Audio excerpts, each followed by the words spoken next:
അത് കോൺഗ്രസ്സാണ് സംരക്ഷിക്കുന്നത്. കോൺഗ്രസിൻ്റെ പിന്തുണയില്ലെങ്കിൽ ഒരു ദിവസം രാഹുൽ മാക്കൂട്ടത്തിന് ഒളിവിൽ താമസിക്കാൻ പറ്റില്ല. അപ്പോൾ കോൺഗ്രസ്സിലെ ഒരു വിഭാഗം നല്ല പോലെ രാഹുൽ മാക്കൂട്ടത്തിന് വേണ്ടി എല്ലാ അർത്ഥത്തിലും സംരക്ഷണം നൽകുന്നു, ഒളിപ്പിക്കുന്നു എന്നുള്ളത് കൂടി വസ്തുതാപരമായിട്ട് എല്ലാവർക്കും അറിയുന്നതാണ്. എല്ലാ സൈബർ ആക്രമണം കോൺഗ്രസിൻ്റെ നേതാക്കന്മാർക്ക് ഉൾപ്പെടെയാണ് വരുന്നത്.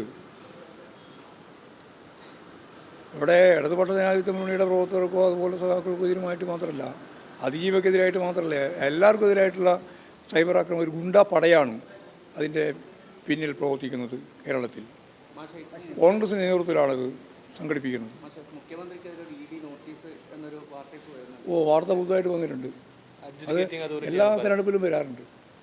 പഞ്ചായത്ത് തിരഞ്ഞെടുപ്പിൽ, കഴിഞ്ഞ പ്രാവശ്യം പഞ്ചായത്ത് തിരഞ്ഞെടുപ്പിൽ വന്നിട്ടുണ്ട്, പിന്നെ അസംബ്ലി തിരഞ്ഞെടുപ്പിൻ്റെ ഭാഗത്ത് വന്നിട്ടുണ്ട്, പാർലമെൻറ്റ് തിരഞ്ഞെടുപ്പിൻ്റെ ഭാഗത്ത് വന്നിട്ടുണ്ട്, ഇപ്പോൾ വന്നിട്ടുണ്ട്. ഞാനിങ്ങനെ ആലോചിക്കായിരുന്നു എന്തുകൊണ്ടാണ് ഈ ഇ ഡി കടലാസൊന്നും അയക്കാതിരുന്നത്. അപ്പോൾ നോക്കുമ്പോൾ ഇപ്പോൾ നിങ്ങൾ പറയുമ്പോൾ കടലാസ് വന്നു എന്നുള്ളത് വ്യക്തമായി. ഇതെല്ലാം രാഷ്ട്രീയ കളിയല്ലേ?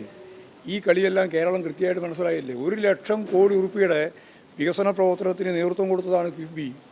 ഈ കേരളത്തിൻ്റെ ഒരറ്റം മുതൽ മറ്റൊരറ്റം വരെ സഞ്ചരിക്കുമ്പോൾ കിഫ്ബിയുടെ കൃത്യമായിട്ടുള്ള പദ്ധതിയിലൂടെ മാത്രമേ സഞ്ചരിക്കാൻ പറ്റുള്ളൂ ഒരു മനുഷ്യന്.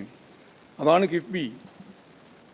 ആ കേരളത്തിൻ്റെ പശ്ചാത്തല സൗകര്യത്തെ ലോകോത്തരമായ രീതിയിൽ വളർത്തിയെടുക്കുന്നതിന് വേണ്ടി പ്രവർത്തിച്ച 140 നിയോജക മണ്ഡലത്തിലും ഫലപ്രദമായിട്ട് നിക്ഷേപിച്ച കിഫ്ബിയെ അപകീർത്തിപ്പെടുത്തുന്നതിന് വേണ്ടി എത്രയോ കാലമായിട്ട് തുടങ്ങുകയാണ്. ഇത് UDF ആരംഭിച്ചതായിരുന്നല്ലോ മുമ്പ്, ഉമ്മൻചാണ്ടിയാണല്ലോ തുടങ്ങിയത്.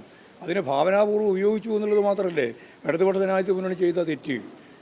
ആ തെറ്റ് കേരളത്തിന് വേണ്ടിയിട്ടുള്ളതാണ്. ആ തെറ്റ് കേരളം ഫലപ്രദമായിട്ട് അംഗീകരിച്ചിട്ടുള്ളതുമാണ്. അതുകൊണ്ട് അതിൻ്റെ മേലെ നോട്ടീസും അതുപോലെ കാര്യങ്ങളൊക്കെ വരട്ടെ. നേരത്തെ നോട്ടീസ് വന്നല്ലോ, ഹൈക്കോടതി അയച്ചല്ലോ. ഐസൊക്കെ ചോദിച്ചല്ലോ എന്തിനാണ് എന്നെ വിളിച്ചതെന്ന്. മറുപടി പറഞ്ഞില്ലല്ലോ ഇന്നലെ. എന്തിനാണ് എന്നെ വിളിച്ചത് എന്ന് ഐസക്ക് കോടതിയിലും ചോദിച്ചു, അതുപോലെ തന്നെ ED യോടും ചോദിച്ചു. മറുപടി ഇന്നേ വരെ പറഞ്ഞിട്ടില്ല. പിന്നെ ഇപ്പോൾ വീണ്ടും നോട്ടീസ് അയക്കുകയാണ്.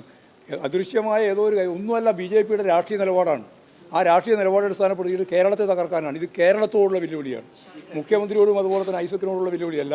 1,00,000 കോടി രൂപ ഈ കേരളത്തിൽ നിക്ഷേപിച്ച, കേരളത്തിൻ്റെ വികസനത്തിന് പുതിയ കുതിപ്പ് ലോകത്തിൻ്റെ മുമ്പിൽ അവതരിപ്പിച്ച കിഫ്ബിക്ക് നേരെ നടത്തുന്ന കടന്നാക്രമം കേരളത്തിനെതിരായിട്ടുള്ള, കേരളത്തിൻ്റെ വികസനത്തിന് നേരെ എതിരായിട്ടുള്ള കടന്നാക്രമമാണ്. അതാണ് അതിൻ്റെ ഏറ്റവും പ്രധാനപ്പെട്ട കാര്യം.